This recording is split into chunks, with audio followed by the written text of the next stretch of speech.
Julian for talking about that. Now I want to go into details about what would happen with a world without our Feeding America solution. A world without Feeding America organization hypothetically lead to millions of more people experiencing hunger, high health problems, malnutrition, burdens to local resources, and less awareness for the issue, as Feeding America is the largest hunger relief organization in the United States. The Feeding America website states that they provide, quote, 5.2 billion meals through a network of food bank, pantries, and other agencies. Now, what would happen without Red Nose Day? I know y'all don't know what that is yet, but we're going to watch this YouTube video to explain what Red Nose Day is. It's basically like their biggest program they have.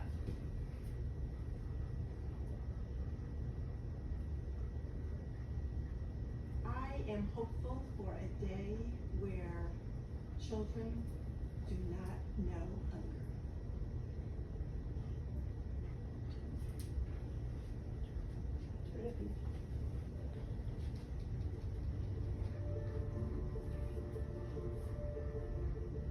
When we're struggling to make ends meet and we have $20 in our pocket to feed our family for the week, and we're looking to maximize what we can, and many times families are just looking to fill bellies. I never realized how much I do carry in my household just freelancing, doing hair.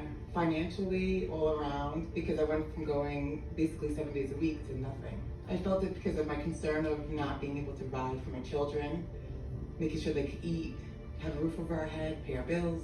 When I needed people the most, I had no one, and this, like, because I was so lonely, and COVID made it 10 times worse. Like, it didn't feel normal. COVID honestly just ruined a lot of stuff for me, and it feels like I'm stuck in one place. Oh yeah, it was definitely hard because I did have to pick and choose whether if I paid my rent, whatever money we had, then I couldn't buy food, or I couldn't put gas in the car so we could get the food. Everything was a juggle. Like, pick and choose what was okay, what we need right now. It still is hard. It's an aftermath of everything. But you have to do what's best for the moment, like making sure the kids are safe and fed. What's also important in our field is to look at root causes of poverty and root causes of hunger. Again, we're never going to end hunger by just giving somebody a can of food. We have to do so much more than that. And so coming up with new and innovative programs to support families who are in need, it's understanding what their needs are and meeting them at those needs and then helping to provide that. I definitely feel like during that rough time, it was an answer to prayer. It was because at that point you're desperate, you don't know what's gonna happen, where you're gonna get your next meal from. And then, you know, these organizations really step that up and they give you not only theirs, they tell you where else to go to get the help or where they're gonna have food or anything that you need, they give you all those resources. It definitely gave me a lot more confidence that we would survive during that, especially that point.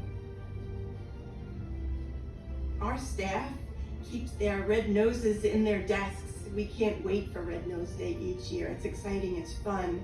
The funds that are raised through Red Nose Day ensure that we could help provide food and support and services for children and families all across the United States. We depend on that kind of support. And so obviously without the Feeding America Association, there would be numerous downfalls that would follow. Here are some of those.